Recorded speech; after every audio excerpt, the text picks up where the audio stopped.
Halo Sobat Kaum, selamat pagi, siang, sore dimanapun Sobat Kaum berada. Kembali lagi di podcast Kaum Mengudara bersama saya Zia Datunisa sebagai juru kampanye dari Perkumpulan Kaum Telapak. Hari ini kita akan membincang hutan, ya. Kita akan bincang hutan dari undang-undangnya sampai kondisinya sampai saat ini begitu.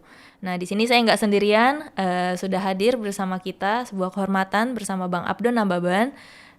Beliau merupakan sekretariat ya, pernah menjadi Sekjen Aman selama 2 periode Aliansi Masyarakat Adat Nusantara, lalu juga merupakan bagian dari Perkumpulan Kaum Telapak sebagai anggota begitu. Dan juga mungkin nanti Bang Abdon bisa explore lagi ya latar belakang dan juga pengalamannya termasuk apa yang sedang dilakukan pada saat ini. Dan spesialnya juga Bang Abdon merupakan penerima Award Nobel Asia di tahun 2017. Nah mungkin Bang Abdon silakan bisa memperkenalkan diri lebih jauh lagi ke teman-teman Sobat Kaum di seluruh Indonesia gitu Bang. Terima kasih senang jumpa. Selamat pagi teman-teman Sobat Kaum. Sobat Kaum, betul. Di seluruh dunia. Wih, senang bisa ada di sini ya. Jadi saya memang bagian dari Perkumpulan Kaum Telapak ya. Jadi di awal-awal dulu saya memang malah menjadi direktur eksekutif pertama dari Telapak Indonesia. Dan terus jadi perkumpulan, jadi pengurus, jadi ketua, dan sekarang diminta lagi jadi majelis kaum. Sudah semua dirasakan ya Bang? Sudah saya rasakan semua jabatan yang ada di luar biasa. Kaum Telapak. Nah yang kedua tentu saja ya ikut mendirikan Aliansi Masyarakat Adat Nusantara, bahkan saya diminta untuk menjadi sekretaris pelaksana di awal-awal. Dan di Kongres di Pontianak 2007 saya diminta untuk menjadi Sekjen Aman selama 10 tahun, 2 periode, dan jadi ketua Dewan Aman. Jadi sama juga seluruh jabatan sudah yang dicoba. ada di Aman sudah saya kerjakan. Luar biasa. Dan terakhir ini, beberapa tahun terakhir ini saya lebih fokus untuk membantu masyarakat adat mengembangkan ekonomi adat, ya, membangun badan usaha milik masyarakat adat di suku-suku di Papua. Paling tidak saya memulai di 2 suku Namblong bersama kawan-kawan tentunya, dan suku Mare. Ya, dan terakhir lagi, ini penugasan terakhir untuk saya adalah teman-teman saya dari Asia Tenggara meminta saya untuk memperkuat Asia Indigenous People Pact. Asia. Ya, Asia Indigenous People Pact. Jadi seperti amannya Asia. Wah. Ya, jadi saya saat ini mengambil peran sebagai Executive Council dan menjadi pelaksana tugas Sekjen AIPP. Jadi lumayan sibuk. Wah, keren. Begitu kira-kira teman-teman. Udah sampai internasional ya Bang ya? Terima kasih. Memang harus melakukan itu. Jadi sebenarnya sih pengennya sih di kampung aja, di Bogor atau di Nusantara, tapi ya perjuangannya harus juga sampai ke internasional. Betul. Oke, boleh diceritain dulu Bang yang dapat award Nobel Asia itu? Ya, saya dapat Nobel Asia, ya lebih dikenal dengan Nobel Asia. Tapi kalau nama awardnya itu kan sebenarnya Ramon Magsaysay Award.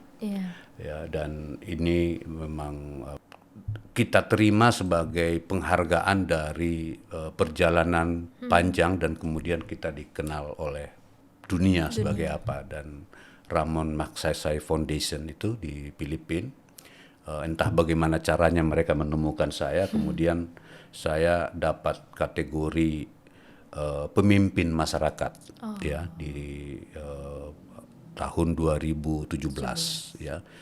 Yang dari Indonesia yang pernah dapat award kategori ini adalah Gus Dur. Jadi saya sebenarnya senang sekali merasa sebagai murid Gus Dur, dan kemudian saya dapat award yang sama dengan Gus Dur. Ya, kalau disebutkan oleh Ramon Magsaysay Foundation ini, ya saya bisa diterima oleh masyarakat di Asia sebagai juru bicara dan wajah dari gerakan masyarakat adat Asia. Ya, memang di samping urusan hutan, urusan lingkungan, saya memang hampir sebagian besar hidup saya membantu, mendukung, mendorong terbangunnya gerakan masyarakat adat di Nusantara. Oke, siap. Wah, luar biasa sih Bang. Jadi udah dari tahun Saya itu 90-an ya Bang. saya aktivis mahasiswa dulu ya dari Lawalata IPB. Cinta alam ya Bang. Ya sama kita ya. Ya, Pecinta alam Lawalata pecinta IPB. alam. Terus dulu ada kita membangun program bersama dengan Yayasan di Indonesia Hijau, Yayasan Indonesia Hijau. mengembangkan pendidikan lingkungan. Jadi saya mengkoordinir Lintas Alam Ciapus namanya. Itu jadi saya terlibat mendidik anak-anak muda supaya aktif berjuang untuk cinta alam dan lingkungan. Itu hampir 2.500-an orang. Wih, itu di masa mahasiswa. Iya. Ya, setelah itu mengambil jalur di gerakan lingkungan. Tapi karena saya lihat bahwa masyarakat adatlah yang sungguh-sungguh di lapangan melindungi lingkungan kita, melindungi hutan kita, melindungi karang-karang kita di laut, ya, dan saya putuskan untuk fokus membantu atau membangun gerakan masyarakat adat sebagai ujung tombak penyelamatan lingkungan hidup di Indonesia. Wah, keren banget sih Sobat Kaum. Semoga udah pada kenal ya sosok Abdon Nababan dimanapun media ataupun internet yang ada. Dan di sini kesempatan yang sangat asik sebenarnya, kita ngobrol santai ya Bang ya, sambil ngopi, sambil Ngopi dulu. siap. Dan hari ini momentum Agustus juga di sini Bang. Jadi ada hari kemerdekaan ya, baru kemarin kemerdekaan Republik Indonesia. Lalu sepekan yang lalu juga Hari Internasional Masyarakat Adat ya Bang, HIMAS. Ada juga Hari Hutan Indonesia di tanggal 7 Agustus yang lalu. Jadi momentum ini kayaknya pas banget kita bicaranya sih soal hutan dan masyarakat adat gitu ya Bang. Oke, nah itu keren. Jadi tiga hari besar ini sesungguhnya bisa merangkum perjalanan hidup saya. luar biasa. Ya, jadi Hari Hutan, ya, saya memang memulainya menjadi aktivis penyelamatan hutan sejak muda tadi ya. Ya, termasuk ikut mendorong membangun telapak, ya, kaum telapak sekarang Di awal ya, di awal itu untuk menyelamatkan hutan. Dan tentu saja itu hari besar itu sangat personal buat saya. Sakral ya Bang ya. Yang kedua Hari Masyarakat Adat Sedunia, Hari Internasional Masyarakat Adat Sedunia. Ya memang 30 tahun terakhir saya mengabdikan diri supaya masyarakat adat tidak diganggu oleh siapapun, menyelamatkan, menjaga, merawat hutannya, merawat lingkungannya. Ya, dan di hari kemerdekaan, ya, karena saya memimpin gerakan ini sebenarnya gerakan untuk pembebasan. Ya, membebaskan rakyat Indonesia dari banyak sekali bentuk-bentuk penjajahan. Walaupun secara negara kita merdeka tahun 45, ya, tapi hari ini kita masih merasakan ketidakmerdekaan, ya. Nah, itu tugas gerakan masyarakat adat dan gerakan lingkungan hari ini yang kebetulan saya bagian dari dalamnya. Dan terakhir itu kemarin tanggal 18 Agustus itu adalah Hari Konstitusi. Wah, Hari Konstitusi Nasional. cocok. Ya, di mana sebenarnya konstitusi kita itu sudah sangat kuat untuk membangun atau memandu kita menyelamatkan hutan, juga memandu kita untuk mengakui dan menghormati masyarakat adat.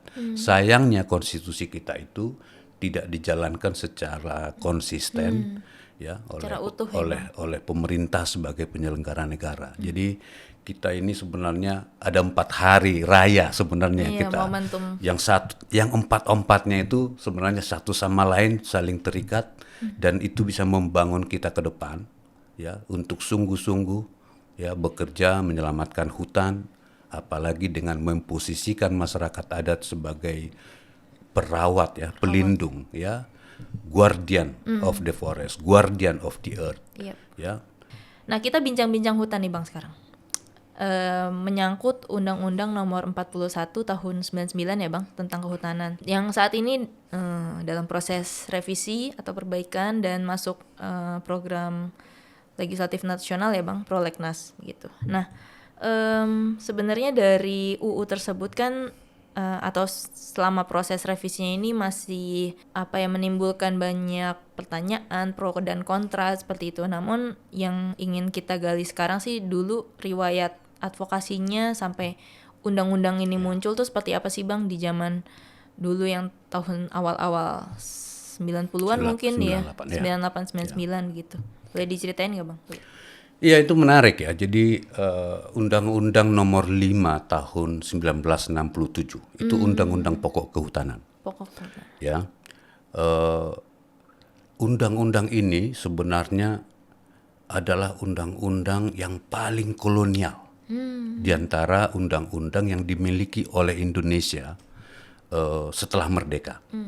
Ya, jadi Undang-Undang Pokok Kehutanan Nomor 5 Tahun 67 ini ya secara vulgar dan secara terang-terangan itu mengadopsi satu doktrin kolonial namanya domain verklaring. Ya, doktrin kolonial Belanda di Indonesia ketika menerbitkan Undang-Undang Agraria tahun 1870 atau agak lupa ya. Jadi doktrin domain verklaring ini adalah satu hukum kolonial yang menyatakan bahwa seluruh tanah yang ada di suatu negara atau di dalam konteks ini di Indonesia itu menjadi tanah negara kalau pemilik tanah itu tidak bisa membuktikan tanah itu ya punya dia sesuai dengan hukum Eropa, hukum kolonial. Jadi itu domain verklaring. Dan azas domain verklaring yang kolonial inilah yang menjadi roh dari Undang-Undang Pokok Kehutanan Nomor 5 Tahun 67. Inilah yang kemudian kita coba advokasikan di tahun-tahun 98 99 itu supaya undang-undang ini dicabut. Ya, rohnya ini ya dihilangkan, roh domain verklaring itu. Ternyata waktu itu kita tidak berhasil ya, walaupun dengan demo-demo, karena waktu itu kan saya bagian dari gerakan untuk perubahan atau pencabutan Undang-Undang Pokok Kehutanan itu lewat teman-teman di FKKM. Tapi memang kita gagal karena ketika kita dialog dengan parlemen pada waktu itu, hampir seluruh usulan kita itu tidak ditentang oleh parlemen, tapi mereka kemudian mengadakan rapat-rapat setengah kamar. Sehingga yang disahkan itu ya tetap dengan doktrin kolonial domain verklaring. Ya, yang disahkan itu jauh dari yang kita perjuangkan ya lewat FKKM pada waktu itu. Jadi sekarang ini karena memang sudah banyak sekali korban dari undang-undang ini, ya jadi itulah undang-undang yang sekarang katanya mau direvisi. Undang-Undang Nomor 41 tentang kehutanan. Ya, jadi karena itu ya yang harus kita lakukan di dalam revisi Undang-Undang Kehutanan ini, kalau saya sih mengatakannya sebenarnya bukan revisi, dicabut bikin baru, ya karena kalau direvisi ya rohnya itu kalau masih di undang-undang ini rohnya itu adalah roh kolonial, ya domain verklaring, maka undang-undang ini akan terus menjadi sumber masalah untuk rakyat Indonesia. Ini akan terus menjadi sumber masalah bagi ekologi kita. Ini akan terus jadi sumber masalah bahkan bagi pemerintah kita. Ya, jadi nggak ada alasan untuk kita mempertahankan Undang-Undang Kehutanan Nomor 41 Tahun 99. Ya, nanti kita lihat ya. Tapi kalau saya sih melihatnya itu cabut termasuk dengan rohnya, roh domain verklaring. Jadi pendekatan kita untuk merevisi Undang-Undang Kehutanan ini tadi di samping logikanya harus mencabut, itu sebenarnya mendekolonisasi. Jadi membersihkan Undang-Undang Kehutanan yang baru nanti dari anasir-anasir kolonial. Ya, khususnya berkaitan dengan kawasan hutan. Di situ pokok persoalan yang terbesar dari Undang-Undang Kehutanan yang kita punya hari ini, yang rencana pemerintah dan DPR mau revisi. Oke. Nah, bicara permasalahan nih Bang, sebenarnya menurut Bang Abdon apa sih permasalahan yang sejatinya ada di sektor kehutanan dari tahun awal-awal Bang Abdon mulai advokasi sampai sekarang yang muncul begitu Bang? Yang jadi permasalahan kunci itu apa sih sebenarnya? Pertama soal konsep kawasan hutan. Jadi konsep kawasan hutan itu yang sebenarnya membawa ideologi kolonialisme itu, ya, yang yang saya sebut tadi itu doktrin kolonial domain verklaring. Karena apa? Pada masa-masa itu ya, kalau pemerintah sebagai penyelenggara negara menunjuk satu kawasan menjadi kawasan hutan. Ya, seolah-olah itu otomatis milik negara. Ya, nah ini problemnya. Ya, tentu saja selama beberapa tahun ini sudah ada koreksi, ada 4 putusan Mahkamah Konstitusi mengoreksi itu. Ya, tapi koreksinya ini kan nggak cukup. Karena itu sebenarnya rohnya yang di ini. Karena kita akan terus mengoreksi. Ya, lebih bagus daripada harus mengoreksi terus-menerus, itu mahal dan kemudian menimbulkan banyak konflik.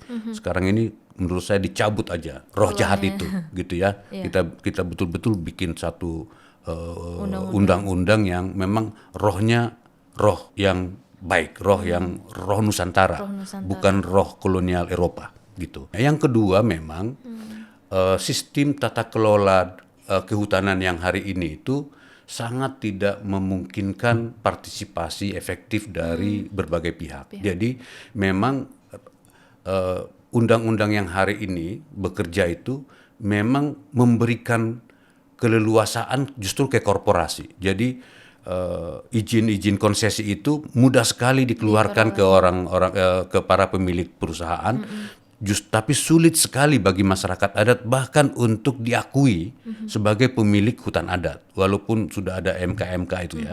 Itu masalah kita. Jadi menurut saya harus ada satu diskusi yang serius tentang governance kehutanan. Ya. Tata kelola kehutanan. Karena seolah-olah sekarang ini negara di dalam negara. Ya. Nah, bagaimana kita mendekonstruksi negara dalam negara ini supaya memang hanya ada satu negara, itu negara Indonesia. Ya. Dan kementerian-kementerian itu hanyalah pelaksana teknis dari negara yang hanya satu itu. Ya, hari ini negara Indonesia itu, di dalam negara Indonesia itu untuk soal tanah aja ada 2 negara. 70% dikuasai negara Manggala Wana Bakti. Negara Kementerian Kehutanan, ya 30% ya dikuasai oleh negara Kementerian Agraria dan Tata Ruang ATR BPN. Jadi itu dia, belum lagi nanti negaranya ESDM, negaranya ini. Jadi menurut saya terlalu banyak negara di dalam negara. Ya, karena itu undang-undang kehutanan ini harus dirancang sehingga memang tidak ada negara di dalam negara dalam pengelolaan sumber-sumber agraria dan sumber daya alam di Republik ini. Oke, berat sekali ya. Iya. Berat, tapi kita pasti bisa. Sesuai dengan pasal 4 kan Bang, sebenarnya di Undang-Undang Kehutanan menyatakan bahwa seluruh hutan dan kekayaan di dalamnya itu untuk kemakmuran rakyat, begitu. Betul. Nah, ini kan tanda kutip rakyat. Nah, rakyat yang dimakmurkan itu hanya segelintir. Begitu ya, Bang. Ya, pengusaha-pengusaha yang bisa mendirikan perusahaan-perusahaan dan mendapatkan konsesi, ya. Itu menurut saya ketidakadilan sosial di sektor kehutanan ini harus kita bereskan lewat revisi atau pencabutan undang-undang kehutanan yang sekarang. Betul. Dan sebenarnya terkait penguasaan lahan atau hutan untuk masyarakat adat juga udah diatur, namun kenyataannya belum demikian gitu ya Bang. Nah, apakah hal ini juga yang memicu lahirnya putusan MK nomor 35 Bang tahun 2012? Ya, jadi itu tadi, itu kan koreksi. Iya. Ya, koreksi yang kita lakukan itu kan oleh masyarakat adat. Saya sendiri sebagai Sekjen Aman mewakili Aman, ya, sebagai pemohon uji materi bersama 2 komunitas dari Kampar sama dari Lebak. Cisitu ya Bang. Cisitu dari Lebak, ya. Dan memang karena kita uji materi kita memang benar dan kita menang. Jadi ditegaskan oleh Mahkamah Konstitusi bahwa hutan yang ada di wilayahnya masyarakat adat itu bukan hutan negara, tapi itu bagian yang tidak terpisahkan dari hak adat, hak ulayat masyarakat adat. Jadi penegasan itu sebenarnya itulah ya, perintah konstitusi. Ya. Tapi kemudian setelah MK 35 itu diputuskan gitu ya, dibikinlah aturan yang aneh-aneh sehingga itu susah untuk dilaksanakan, dibikin rumit yang mestinya sebenarnya sangat sederhana. Putusan MK itu sangat sederhana, tapi diaturlah dengan permen, dengan ini macam-macam, apalagi dengan tadi itu ya, dengan sektoralisme di pemerintahan ini, karena banyak sekali negara seperti negara dalam negara, itu menjadi sulit. Ya, karena itu ya ini harus dirubah. Gitu. Jadi MK 35 itu begitu. Juga ada putusan Mahkamah Konstitusi yang juga sangat penting sebelum MK 35 itu MK 45 tahun 2011 tentang yang menyatakan bahwa kalau kawasan hutan itu masih penunjukan itu belum kawasan hutan. Jadi kawasan hutan itu setelah ditunjuk harus dilakukan penataan batas, pemetaan, dan seluruh pihak yang berkaitan dengan penataan batas itu harus terlibat, dan bahkan pemilik tanah ya yang berbatasan dengan kawasan hutan ya harus tanda tangan di dalam berita acara tata batas ya, baru bisa dikukuhkan, baru bisa dinyatakan sah sebagai kawasan hutan. Ya. Jadi dua putusan MK ini menurut saya harus menjadi dasar penting dari revisi undang-undang kehutanan itu. Selebihnya kan kita masih harus cek ulang semuanya ya, karena dua putusan Mahkamah Konstitusi itu saja ya yang sangat penting itu ya, itu juga belum dilaksanakan secara benar hari ini ya. Nah, bagaimana di undang-undang kehutanan yang baru nanti ya tadi itu ya itu diatur lebih operasional sehingga dia tidak muncul aturan aneh-aneh dari sektor-sektor yang dan tidak ada koreksi-koreksi lagi dan tidak ada mestinya nggak ada koreksi-koreksi lagi kalau kali sudah ini sempurna. ya kita itu kalau dari saya. Oke.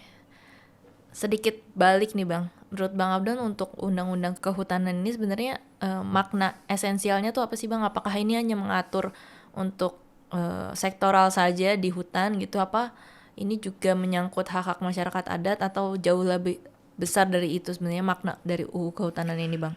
Pertama ya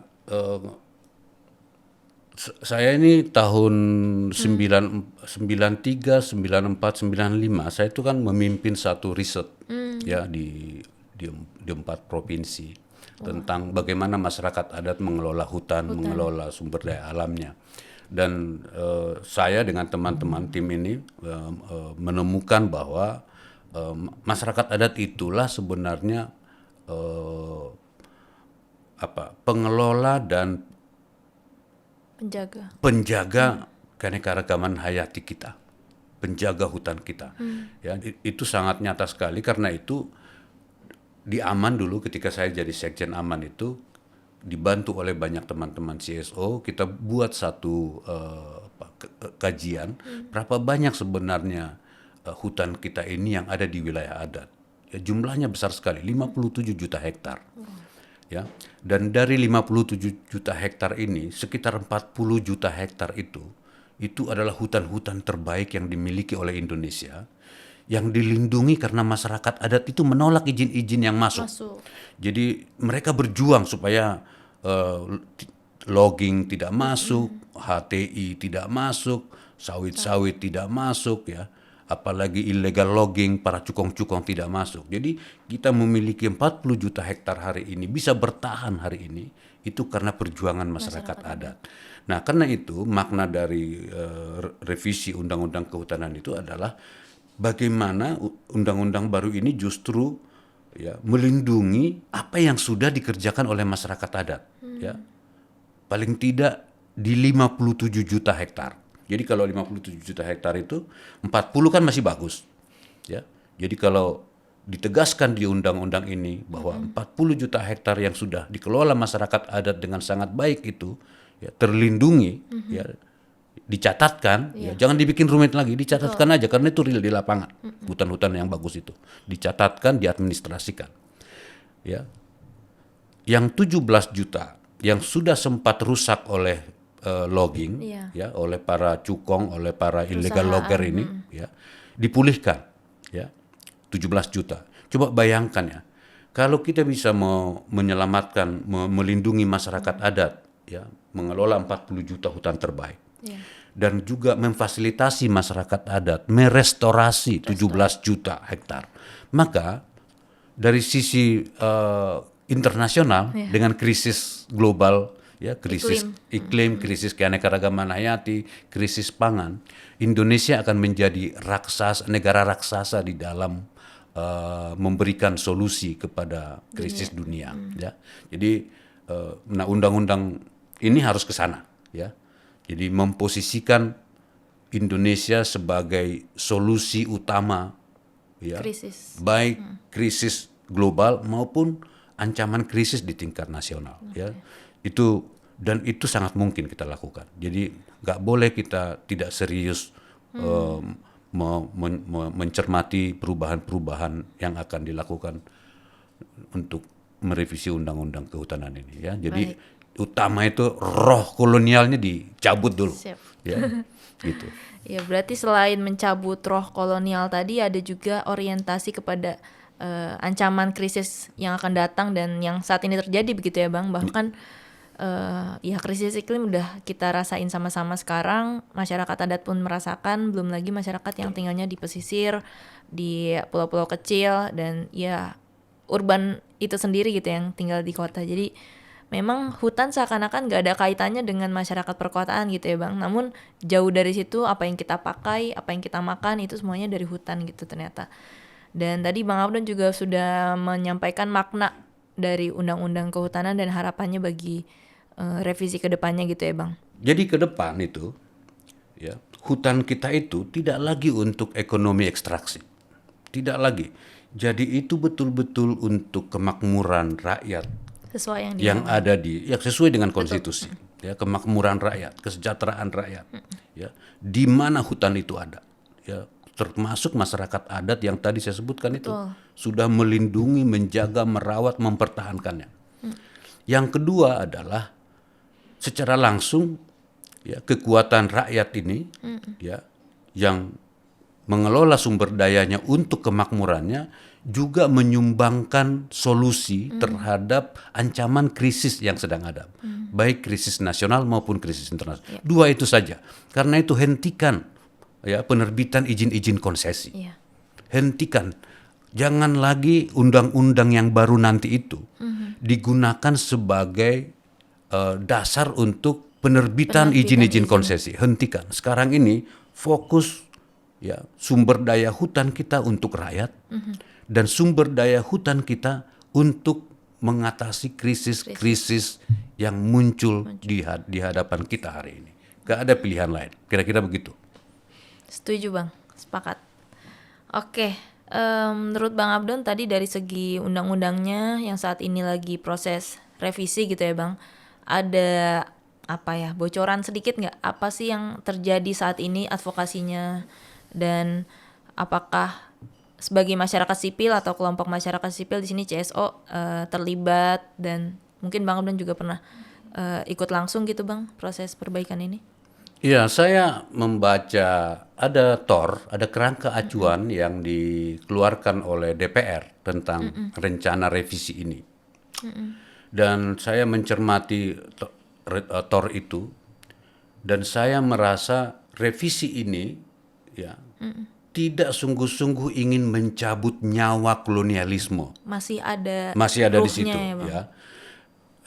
Dan yang mereka usulkan itu justru malah ada satu upaya menyesuaikan undang-undang kehutanan yang baru nanti dengan undang-undang cipta kerja, dengan investasi. Ini menurut saya ini bisa jadi sumber malapetaka.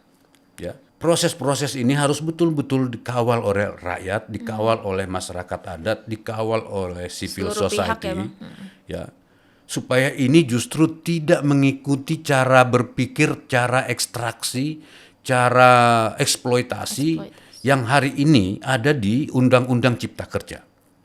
Ya. Sebab kalau undang-undang yang baru nanti ini diarahkan ke sana, maka krisis kita akan semakin dalam. Ya. Konflik agraria akan semakin tinggi. Indonesia tidak akan pernah bisa damai karena ada persoalan besar di lapangan yang akan muncul kemudian. Ya.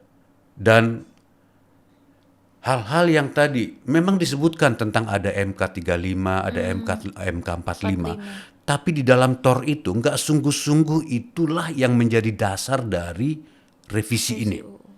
Ya. Jadi ini betul-betul satu pertarungan berat akan dihadapi oleh rakyat Indonesia berhadapan dengan inisiator revisi ini. Ya. Jadi saya justru mengatakan ke kita ke sahabat-sahabat saya di gerakan sosial, ya kita harus sama-sama mencermati dan mengawal revisi undang-undang kehutanan itu sehingga undang-undang kehutanan ini tidak lagi membawa roh kolonialisme, tidak lagi membawa roh eksploitasi, tidak lagi membawa roh keserakahan, ya itu yang harus kita kawal, ya. Setuju Bang. Dan ini kan sudah berproses, sebenarnya kan disahkannya 41 tuh tahun 99 ya Bang. Yeah. Seumuran sama saya Bang. Yeah. Jadi kurang lebih udah 26 tahun sejak ditetapkan dan malah baru tahun ini gitu direvisi. Nah, kira-kira apa sih pentingnya perubahan atau pencabutan gitu ya tadi kalau Bang Abdon menegaskan dari UU ini dan harus ada muncul UU baru gitu Bang di kondisi yang 2025 sekarang ini gitu Bang. Iya sebenarnya memang kita kan nggak punya pilihan. Jadi hutan kita kan memang sudah pada level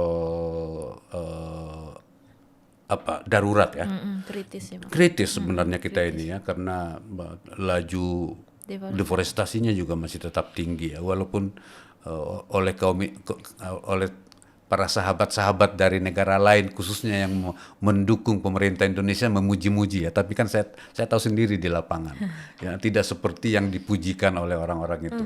Dari sisi saya sih memang revisi atau pencabutan undang-undang kehutanan ini adalah sudah keniscayaan. Ya, keniscayaan kalau kita mau selamat sebagai bangsa. Kalau kita mau selamat sebagai rumah kebudayaan yang beragam, ya kan kita ini Indonesia termasuk negara yang memiliki identitas budaya yang sangat beragam, ya, 1.500-an suku. Dan 1.500-an suku inilah yang merawat keanekaragaman hayati kita. Kenapa kita masih bisa survive? Ya, dan kalau tidak diarahkan ke sana, ini perubahan undang-undang kehutanan ini, ya kita akan susah untuk survive. Ya, padahal sebenarnya kekuatan kita justru di situ, ya, karena kita punya keragaman budaya, ya, dan kita punya keragaman sistem pengetahuan, dan sistem pengetahuan ini sudah ratusan ribuan tahun, ya, dibangun untuk mengelola keanekaragaman hayati. Jadi mestinya kita kembali ke kekuatan budaya Nusantara. Jadi saya mendesak kita semua, menghimbau kita semua bahwa undang-undang kehutanan nanti adalah undang-undang kehutanan Nusantara, tidak lagi undang-undang kehutanan versi kolonial yang Eropa. Ya, ini undang-undangnya dibangun dari sistem pengetahuan yang sudah ada di Nusantara, bagaimana mengelola hutan dengan baik. Ya, itu harapan saya. Mungkin terlalu tinggi, tapi nggak menurut saya karena itu sebenarnya bukan pilihan, itu memang satu keniscayaan. Keren banget ini quotes hari ini adalah bahwa revisi undang-undang ini adalah sebuah keniscayaan. Mau nggak mau, suka nggak suka. Kalau mau selamat. Betul. Ya, tapi kalau niatnya memang mau menenggelamkan negeri ini, membuatnya terus terpuruk, ya maka itulah. Oke, sebelum menutup sesi kita pada siang, pagi, atau malam ya teman-teman Sobat Kaum dimanapun yang menonton, Bang Abdon mungkin ada harapan atau closing statement terakhir gitu Bang? Ya, kemarin kita dengan meriah merayakan kemerdekaan. Oh, kemerdekaan. Ya. Dan kita tidak akan bisa merdeka kalau undang-undang kehutanan tidak dicabut, tidak diperbaiki, tidak dirubah. Kemarin 18 Agustus kita merayakan Hari Konstitusi, Hari Undang-Undang Dasar 1945, yang di pasal-pasalnya disebutkan negara wajib mengakui menghormati masyarakat adat. negara menghormati identitas budaya masyarakat adat dan hak-hak tradisionalnya. Dan itu adalah hak asasi manusia. Jadi kita harus kembali ke konstitusi. Negara ini harus kembali ke konstitusi. Dan terakhir, kita merayakan Hari Hutan. Ya. Hutan Indonesia hari ini ada di wilayah-wilayah adat yang dijaga dengan keringat dan darah. Karena itu undang-undang kehutanan yang baru nanti harus memastikan 40 juta hektar hutan terbaik yang ada di wilayah adat tetap selamat, ya, di bawah penjagaan masyarakat adat. Dan 17 juta hektar harus kita restorasi, kita pulihkan dengan menggunakan tangan dan pengetahuan masyarakat adat. Terakhir, kita merayakan Hari Internasional Masyarakat Adat Sedunia. Ya, kita harus menjadi bagian dari warga global, ya, dengan kekuatan masyarakat adat, ya, kita menjadi bagian dari solusi atas krisis-krisis global yang sedang kita hadapi hari ini.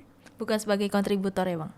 Bukan sebagai kontributor, kita solusi. Solusi. Ya, karena memang kita Nusantara dengan budayanya itu, ya, mestinya itu kita adalah pemberi solusi yang paling mutakhir. Ya, paling hebat di seluruh dunia. Kita memang menjadi negara raksasa di situ. Ya. Memimpin dunia kalau kita betul-betul menggunakan masyarakat adat, hutan, dan pengetahuan-pengetahuan leluhur kita pasti menjadi negara raksasa dalam persoalan-persoalan penanganan krisis global. Oke, siap. Terima kasih closing statement-nya Bang Abdon. Dan sedikit merangkum tadi dari percakapan kita bahwa situasi hari ini menunjukkan bahwa relevansi UU Kehutanan dengan permasalahan yang terjadi saat ini perlu dikritisi gitu ya Bang, sehingga undang-undang ini penting untuk direvisi maupun dicabut dan diciptakan kembali dengan ruh yang tidak kolonial. Roh Nusantara. Roh Nusantara, bukan kolonial. Eropa kolonial. Betul. Dan tentunya proses ini nggak hanya sekedar cuma jadi ajang pemberhabaruan regulasi gitu ya, tapi juga bagaimana mengubah paradigma bahwa penguasaan hutan ini tidak hanya semata-mata menganut sistem kolonialisme begitu. Dan cara untuk memperbaiki tata kelola kehutanan untuk ke langkah yang lebih baik gitu ya, berorientasi dengan keberlanjutan hutan, kemakmuran rakyat termasuk masyarakat adat di dalamnya, serta juga kelestarian hutan bagi seluruh unsur gitu ya Bang. Tidak terlepas hanya makhluk hidupnya, cuma ada juga banyak unsur lainnya yang perlu dilestarikan. Dan terakhir mungkin sedikit penyemangat gitu ya, dan pengingat juga bahwa hutan ini adalah habitat bagi aneka flora dan fauna. Betul. Hutan adalah rumah ya Bang ya. Kalau dalam rangka ini juga hutan dianggap sebagai ibu bagi masyarakat adat, dan hutan melahirkan kehidupan. Dan di sisi masyarakat lokal, hutan merupakan tempat mencari kebutuhan gitu ya Bang. Nah, hutan ini merupakan penyedia penghidupan.